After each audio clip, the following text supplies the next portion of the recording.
My name's Graeme Sait. I'm the CEO of a Queensland-based company called Nutritech Solutions, and I've spent the last 21 years on a kind of mission to share the word about the links between soil health and human health, and I travel all around the globe, often meeting at governmental level these days.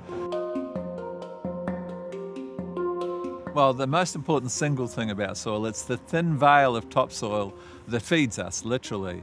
And the main component in that soil is humus, and humus delivers the minerals and houses the microbes that determine whether we live or die, basically.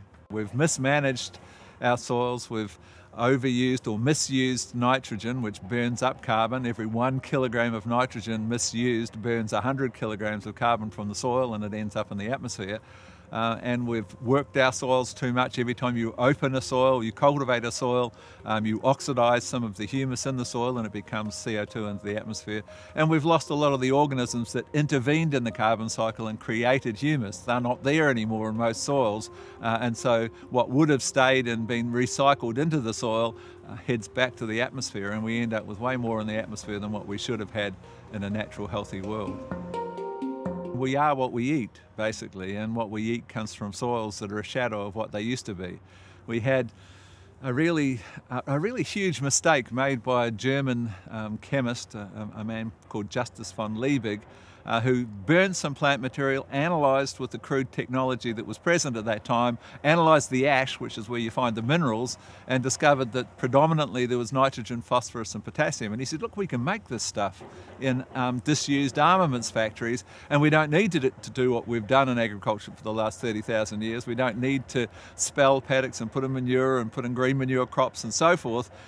We can just put it on from a bag. We can make NPK, and so we adopted, the whole world adopted this dumbed down nutrition where every time you take a crop from a field, you remove a little bit of all 74 minerals that were present in that very first cell that oozed from the Precambrian ocean. So those minerals are found in the soil, and we extract them every time we remove a crop, which is fairly obvious.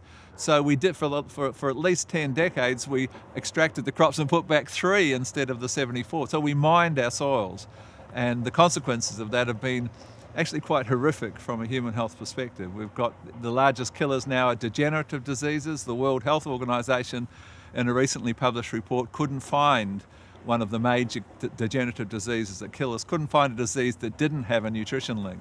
So nutrition's about what we get from our food, what we get from our soils, and we've really bastardized those soils, and we need to change that. But humus is the only thing in the soil that holds on to all minerals. If we don't have humus, and we have lost 2/3 of our humus in our soils, then we can't hold a whole range of minerals, including things like sulfur for our detoxification system, or boron to avoid arthritis. Neither of those things can be held in the soil. The only thing that stores it is humus.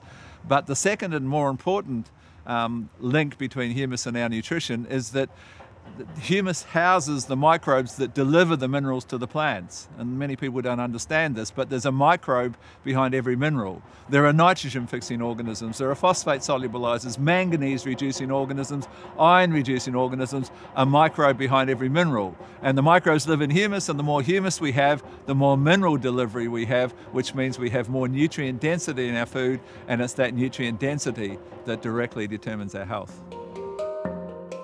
Really, it comes down to minding your own patch, and that can be a profound contribution to understand that you begin composting, anything you can compost, and adding that to your soil, and if you can build 1% organic matter, which is doable in a year, you've made your change for the planet. If you're just a home gardener and you're taking your leaves and your prunings and your lawn clippings and composting them, your contribution, minding your little patch, in terms of building humus by composting. And the first thing to understand about compost is not only have you intervened with a little bit more science into a natural process of decomposition, you've intervened and made that much more effective, and you've created and stabilized carbon otherwise would have returned to the atmosphere as CO2.